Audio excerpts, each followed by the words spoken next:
ទឹកក្រឡត្រីដុតអំបិលត្រីអប់ជូរជ្រក់ពីមុខជ្រក់ពីជ្រក់តាហាក់លើមានរសជាតិឆ្ងាញ់វាលោកយើងឆាអំបិលដុតហាក់ចងហាក់ទុំហាក់ពុកគោទឹកក្រឡត្រីដុតអំបិលត្រីអប់ជូរជ្រក់ជាមុខជ្រក់ជាទាជ្រក់ក្តារហាក់លើវារសជាតិឆ្ងាញ់វាលោកយើងឆាអំបិលដុំឆាក្តារទាឆាខ្លាំងចងឆាខ្លាំងទុំឆាខ្លាំងបង្កើត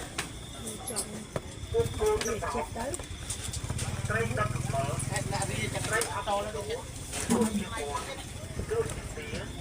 ជ្រក់ក្តារហាក់លើវារសជាតិឆ្ងាញ់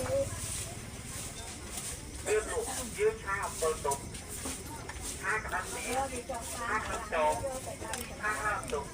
ឆាខ្លាំងបង្កើតមកមកបង ត្រីដុតអំបិលត្រីអប់ជូរជ្រក់ជាមុខជ្រក់ជាទា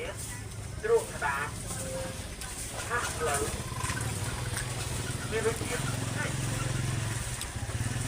វាលោកយើងឆាអំបិលដុំ ជាតិចុយម៉ាយ ឆាក្តារទាឆាខ្លាំងចងឆាខ្លាំងទុំឆាខ្លាំងបង្កើតពុកគោទឹកក្រឡត្រីដុតអំបិលត្រីអប់ជូរជ្រក់ជាមុខជ្រក់ជាទាជ្រក់ក្តារហាក់លើវារសជាតិឆ្ងាញ់ ថ្មីយ៉ាងឆ្ងាញ់ ហ្នឹង វាលោកយើងឆាអំបិលដុំ នេះប្រាប់ទៅតា ឆាខ្លាំងចង ស្អីដាក់ដាក់ទៅមកពេលហើយ ឆាខ្លាំងបង្កើត តិចមកចិត្តអត់ដាក់ថែមទៅ ត្រីដុតអំបិល ទុកឲ្យវានៅនេះ ត្រីអប់ជូរជ្រក់ជាមុខជ្រក់ជាទាជ្រក់ក្តារហាក់លើវារសជាតិឆ្ងាញ់វាលោកយើងឆាអំបិលដុំ